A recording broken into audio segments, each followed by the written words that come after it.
6th Federal Reserve District, and that includes Alabama, Florida, Georgia, parts of Louisiana, Mississippi, and Tennessee. It is a true honor to have him here today. As I said, this is his first public appearance in his new role, so we are honored to be that place he chose to speak. It is a welcome to have you, Dr. Raphael Bostic.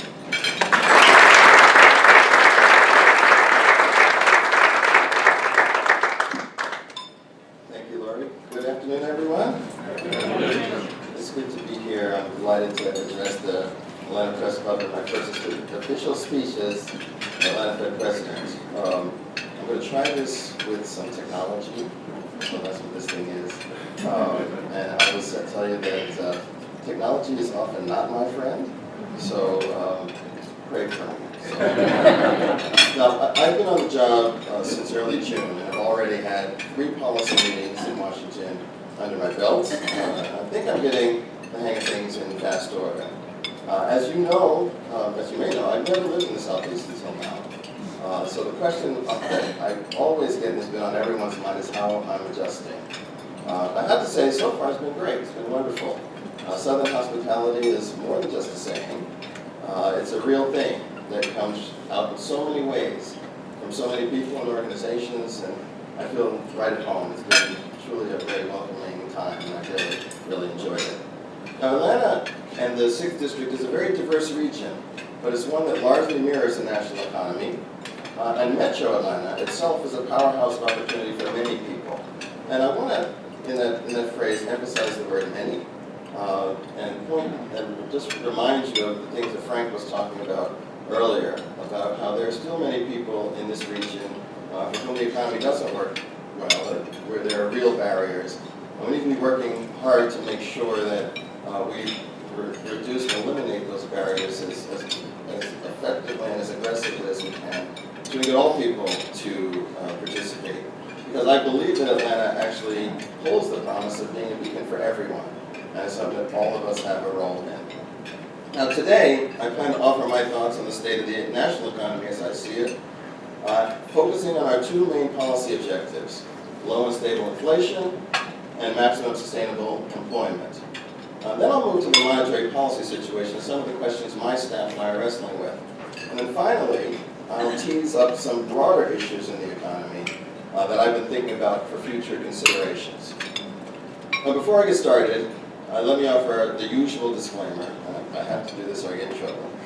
So I don't speak for any of my colleagues in the Federal Reserve or the Federal Open Market Committee. I speak only for myself, so only for myself. With that out of the way, I'd like to start by talking a bit about how the national economy is performing as the 3rd quarter draws to a close. I first want to point out that the next few sets of data points may not offer clear signals, owing to the disruptions caused by Hurricanes Harvey, Irma, Jose, and Maria.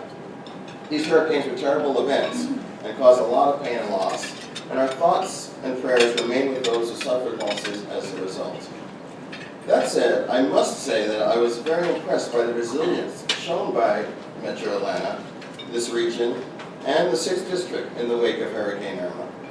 The professionalism and preparation of emergency responders was robust, and people came together wonderfully. It was a marvel to watch, and I'm grateful for their efforts and sacrifice. In terms of economic performance, my staff estimates that Harvey and Irma may well shave up to a percentage point from 3rd quarter growth.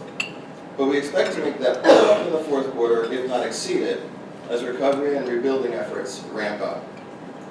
Before the storms, real economic activity had been proceeding about as I had expected. Growth in gross domestic product, or GDP, picked up in the 2nd quarter of this year after a relatively soft 1st quarter.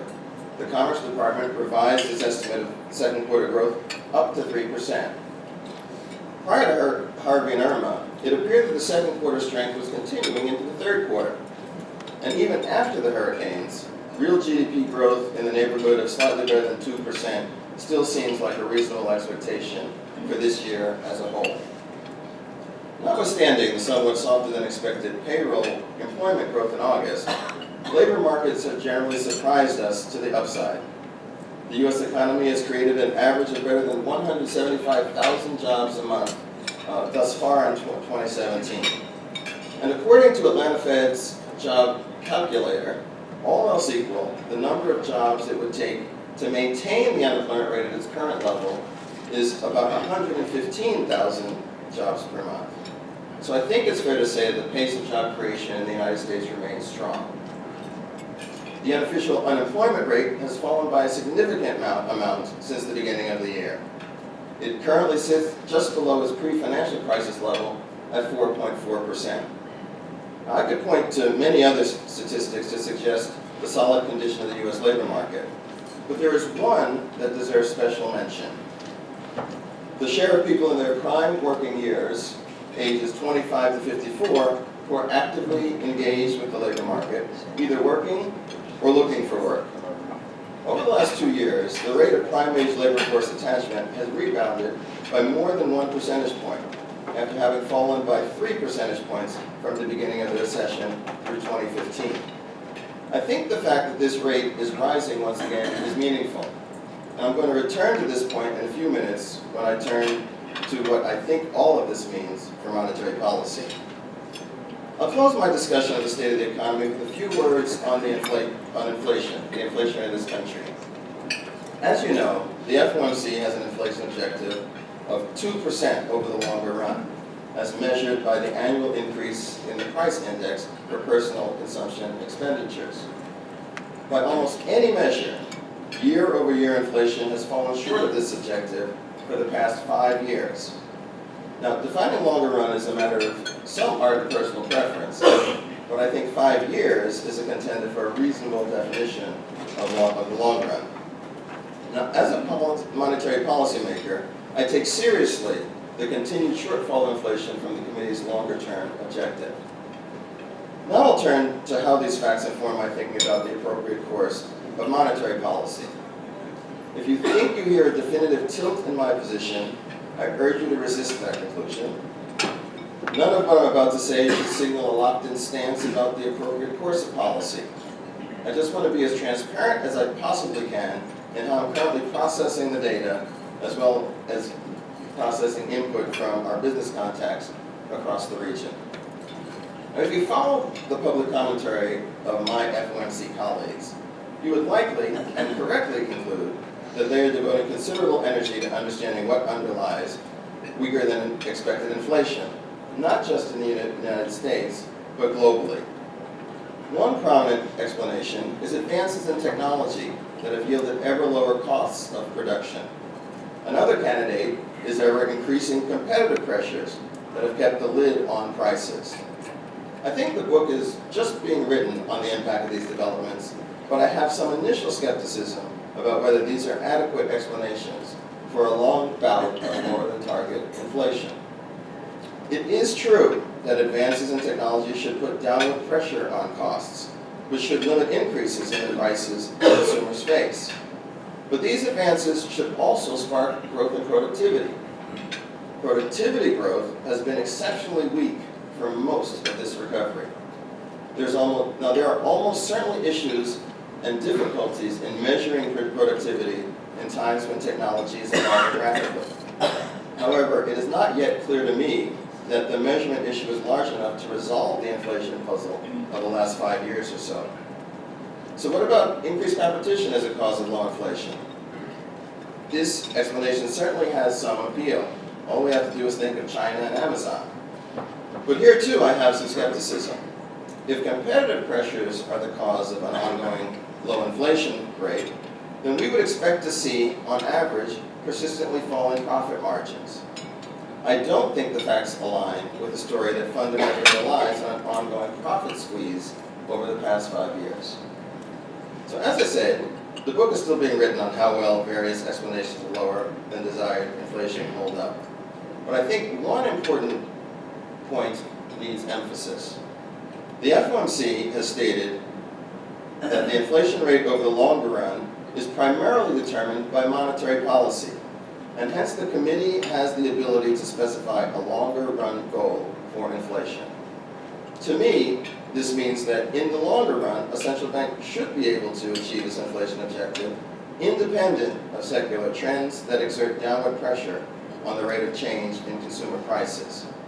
Put more directly, if the inflation rate runs below a central bank's target for an extended period of time, it is difficult for me to conclude that monetary policy is overly easy. Of course, over much of the past 5 years, there was a widespread consensus that monetary policy was not overly easy in light of economic circumstances. The question becomes, is that still the case today? My inclination is that the stance of monetary policy is not currently too accommodative. Let me point to 2 reasons. First, as noted, the rate of inflation remains below the FOMC's objective, with no sustained movement towards 2%. Second, as I discussed earlier, I'm impressed that the labor force participation rate for those in their prime working years has been increasing. This increase reflects the effects of a robust labor market that is both encouraging more people who have been on the sidelines to enter the labor market and keeping more people engaged in the workforce who might have otherwise left it. Work at the Atlanta Fed has shown that the recent increase in prime age labor force participation has been concentrated among women, and especially women with a high school education or less. As noted in an article in The Economist, workers with less than a college degree tend to be the first to suffer from recession and the last to benefit from recoveries. One interpretation of the surge in participation in this group is that the process of full recovery from the Great Recession is not yet quite complete. This increase in prime age labor force participation, combined with the lack of rising pressures on either aggregate inflation or wage growth, leads me to think there remains some residual amount of slack in the labor market. This, in turn, persuades me that the current stance of monetary policy is not overly easy for the circumstances. I also want to note that the U.S. monetary policy is not standing still. As you all are aware, at the last meeting of the FOMC, we announced that it is beginning the process of slowly winding down the balance sheet from the elevated levels created by the Fed's policy responses to the financial crisis, recession, and slow recovery. So to summarize, I conclude that monetary policy is not overly easy, but this is not a statement as to whether or not further adjustments in policy are required or will be in the future. My staff's own projections indicate continued strength in the economy and progress toward the FOMC's inflation objective as the year concludes and we move into 2018. I think clear evidence of this path could certainly be consistent with an additional rate hike this year. As for now, however, I have an open mind on when the next step will be necessary for this normalization process. I'll conclude with some future considerations that I believe will merit our attention in the coming months and years. Decoding the data that inform monetary policy is complicated by ongoing and enormous structural changes in the global economy. Though I am not yet convinced they provide an adequate explanation for recent inflation trends, there is little doubt that technological forces are generating important changes in the economic landscape. These changes go by many names. The new machine age and the fourth industrial revolution are among the more prominent ones. Globalization, I might add, is both an effect and a cause of these technological forces. The combination of the two is rapidly altering the world as we know it. Think of examples like Uber and Airbnb, which have reimagined mainstream economic sectors. The effects of these changes are not hard to find. One is the shift in economic activity from medium-sized cities dominated by one or a few anchor businesses to big diversified urban centers. A second one is the decline of middle-income opportunities for individuals lacking specialized skills or training, and the inequality and social dysfunction that lack of opportunity brings. I will be speaking to some of these issues next week in Austin, Texas, at a workforce development conference the Fed is co-hosting with partners in business and academia. A third effect of technological change is rapid financial innovation, often going under the rubric of fintech, which continues to transform familiar forms of financial intermediation. This innovation is of particular interest to the central bank because of our role as a financial services regulator and provider. Now, as you may know, beyond the conduct of monetary policy, the Federal Reserve System promotes the stability of the financial system, the safety and soundness of individual financial institutions and payment and settlement systems, and consumer protection and community development. The challenges of the new Industrial Revolution affect every one of these purposes and functions of the Federal Reserve. As the new president and CEO of the Atlanta Fed, I look forward to many opportunities to discuss these challenges, and perhaps more importantly, discuss how they might be best addressed. So thank you for listening, and now I'll be happy to take questions if there are any. Does anyone have any?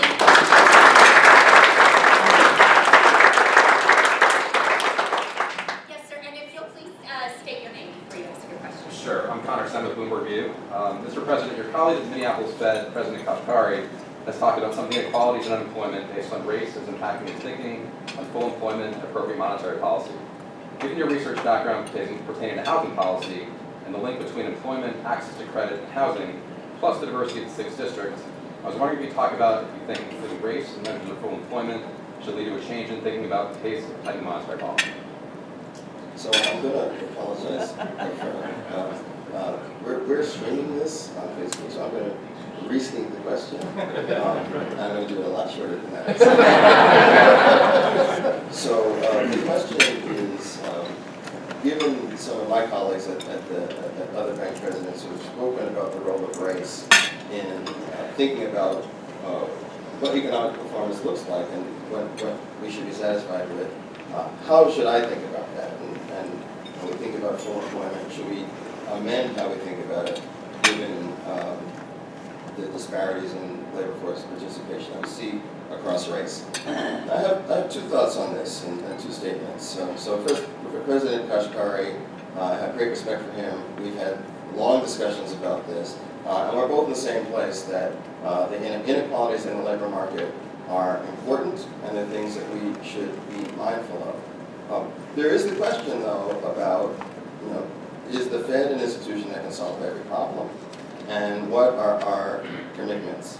So in my view, I think from a monetary policy perspective, our job is to create a sustainable economic growth path that allows for the creation of as many jobs as we possibly can.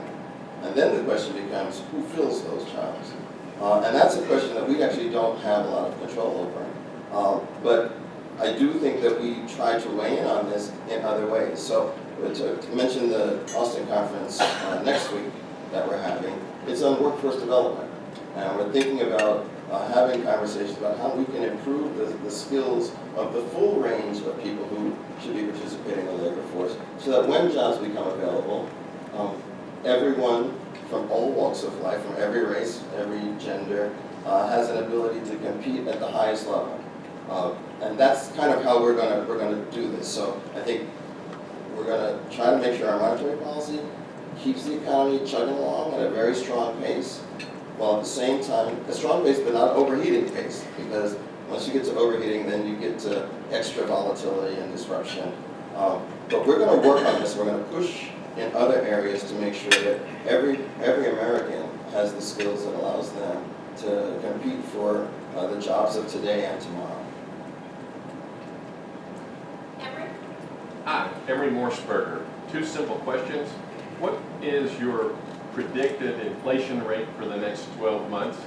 And is there any response talking about consumer protection to the Equifax hacks and their damage to the population's credit ratings? So the first question, I'll take those in reverse order. So the first question is on Equifax, and is there talk about consumer protection? Yes. We are talking a lot about consumer protection. In today's world where there's so much digital information that people have, we all need to be mindful of the ways in which we might be exposed to risks. And as I said in the speech, we are trying as much as possible to maintain and protect the stability and the integrity of our financial systems and our payment systems. And when we see breakdowns like what happened in the case of Equifax, and that was a breakdown on multiple dimensions, it gives us all concern. And so I'm talking with our supervisory folks to make sure that the institutions that we oversee are aware of where the things didn't work in the economic space and are protected as well. And I'm also asking them to think about what their policy should be in the event that we do see challenges and breaches. So, I was on the board of a large Freddie Mac, and one of the things they briefed us at every board meeting was the cyber warfare space, that Freddie was getting attacked thousands of times every day. And that's a reality for every institution. And so this is something that's front and center. This is one of the biggest institutional risks that we have. And you can be sure that our institution and the Federal Reserve System more broadly is going to do all we can to make sure that the consumer is protected, because this is critical. On the inflation point, so I'm actually not looking over year-to-year changes so much, 12 months out. Because we've had a lot of volatility in inflation over the last 6 to 8 months, the math means that if you have a low point, to get to like a 2% for tomorrow, you have to actually overshoot. And we're not expecting that. We're expecting sort of a more stable, gradual path, returning to the 2% level. And so, for my mind, I'm looking at month-to-month reports on inflation to look at a trend much more than trying to put too much weight on an annual average. Thank you. Brad Curry. I'm Brad Curry. I'm a former chairman of the Federal Reserve Bank of Atlanta. Congratulate you on your new office. You couldn't have a finer job. It has been said that inflation is the cruelest tax of all. There are those of us who are old enough to remember when inflation was the big problem. What's wrong with 1.5% inflation? So, what we're looking for is, well, first, thank you very much. Congratulations on serving as the president, and thanks for leaving a great institution, because it's been wonderful to follow you and my predecessors. It's a real privilege. When we think about inflation, it's a sign of vitality in the marketplace, and growth and innovation and productivity and production. Right? If you don't have the pressures on price, that means there's excess of it, that there's not enough robust energy in the economy. So we want to see some level of inflation. The challenge is that if the level of inflation gets too high, then it starts to distort investment decisions by firms and saving decisions by families. So we might get suboptimal decision making by businesses. So zero inflation is not our goal. Right? Our goal is to have a positive amount of inflation. That is a sign that there is upward pressure on prices, which means there's demand for labor and demand for products, which is growth. So that's where we're trying to get to. Maria. I'm going to have the privilege of asking 2 questions. My name is Maria Sephora with the Atlanta Business Chronicle and support as well. First question, there's a lot of speculation about whether Janet Yellen's will be term reviewed, with a lot of people saying the President Trump will not keep. What is the sense of feeling, how do you navigate through the political wars that we are now facing?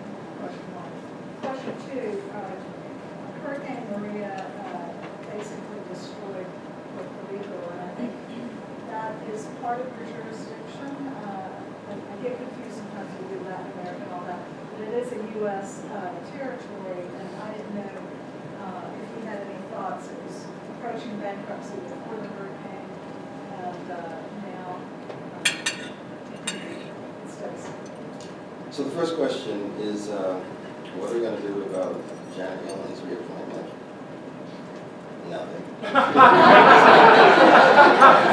So how do you navigate those waters? So there's nothing to navigate. They'll tell us the whole decision, and we'll say okay, and move on one way or the other. I do want to say it's been a privilege to serve with Chair Yellen. She's super smart. She's very pleasant, and I think she's navigated a difficult time. We're in uncharted territory from a policy perspective for the Federal Reserve. And this decision to start unwinding the balance sheet did not generate a huge amount of volatility. You know, remember, they tried this before in 2013, and the markets had what they now call the taper tantrum. There was a tremendous amount of volatility. This instance, it did not happen. And I think that's a tribute to her stewardship and her ability and willingness to really communicate with the public and the business community about what she was trying to do and why she was trying to do it. In terms of Puerto Rico is not actually in our jurisdiction as the 6th district. It goes to New York, and I don't really know all the historical reasons behind that. I will say that a couple things on this. One, I've had conversations with President Dudley about Puerto Rico, about the Caribbean more generally. We're the most proximate district to the Caribbean, and we've been talking about trying to have joint events where we explore ways that can promote more economic development. That was before the storm. The storm, and I should say, I'm from the Virgin Islands, so this is something now I'm going to have to be pretty close. Unfortunately, I think everyone's all right. So from my perspective, we've survived a pretty bad bullet. But we're gonna talk about this, and I would say there have been conversations in the bank more generally about what our role should be in discussions and planning on all disaster recovery. So we had Irma come through basically the entire district.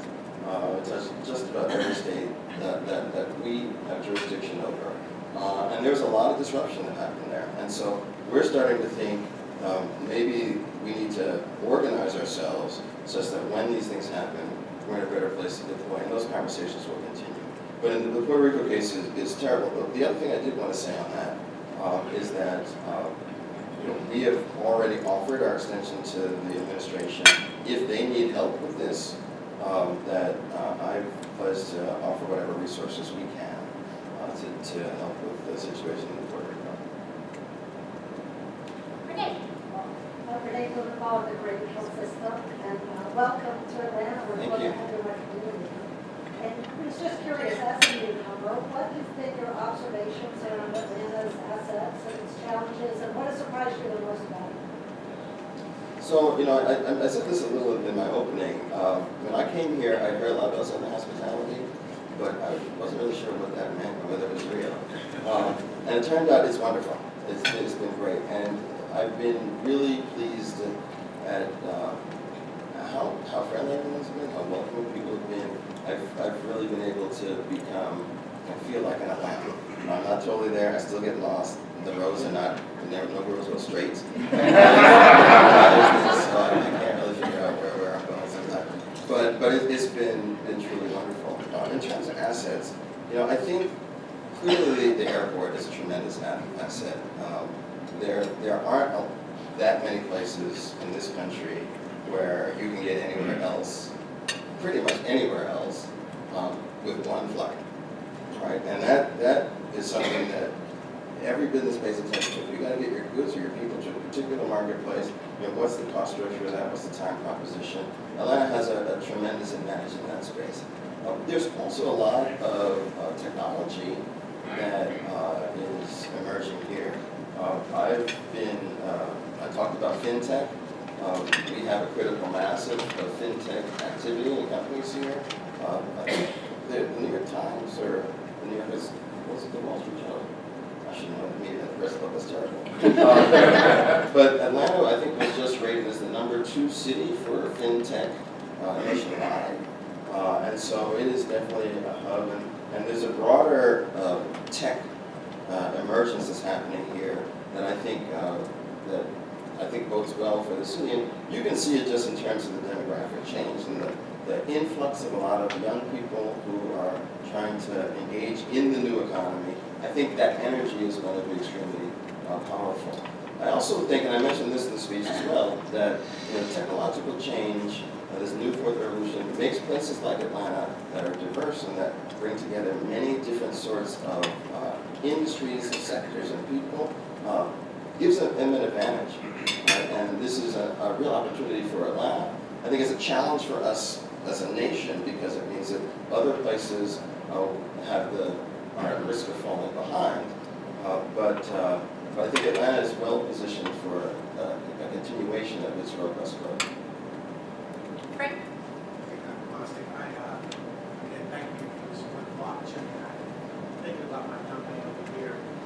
I'm just wondering, you're one area store in this country. And I know I'm talking about the United States program and seeing some of the company. We serve 95% of the my pocket areas about it. What type of legacy are you going to leave in the Fed on the traditional but what type of legacy relationship do you intend to have with our parents who look up to you? We don't even know some instances possibly this story. So I'm going to answer this in two parts. So the first part is I want a legacy of credibility, of talent, of capability, of vision and insight. Because the most important thing is that when someone sits in this chair, they can do the job and they can do it well. And that's job one. And this is historic, I understand that. But I do believe that my background has given me the talent and the resources and the experiences to do this job at a very high level. And I'm planning to do that. And on one level, that is perhaps the most important thing that I can do in the sense, it doesn't matter what you look like, it matters what you bring to the table, and that's important. In terms of direct outreach, we're going to do a lot. So my background is in economic development. My background is in urban places. I've done a lot of work on inequities and differential access to markets. And I'm having a lot of conversations with my staff about the various ways that we can win. I talked about the workforce development. We're going to do a whole lot more. We're going to raise the profile of that pretty significantly. We've got financial literacy, which I think is critical. When you think about the ability of people to earn money, and once they earn the money, to do good things with it, to make good decisions so that it turns into wealth. So we're going to reach out in a lot of different ways, and I've been starting to meet with folks around this region to start to lay out some plans and to do this. Still only 4 months, so I don't have anything concrete to announce today. But I am really interested in us being present as an institution in these communities. Well, before we wrap, then I'm going to take the prerogative to ask the last question, if that's okay. We are once again honored that you chose the Atlanta Press Club to be the first place where you're speaking publicly. And I think it's not a secret that journalists have been kind of under attack this year. There's been a lot of confusion about what news is real, what news is fake, and just reminding the public of why we need journalists and the importance of freedom of speech and democracy. And I guess if you would we've been asking all of our speakers to talk to us a little bit about why journalism is important to you, and I guess why did you choose the Atlanta Press Club as your first place? The question, why is journalism important? Why is it important to you? What does journalism mean to you? Why did I choose the Press Club? So that wasn't on my list of questions.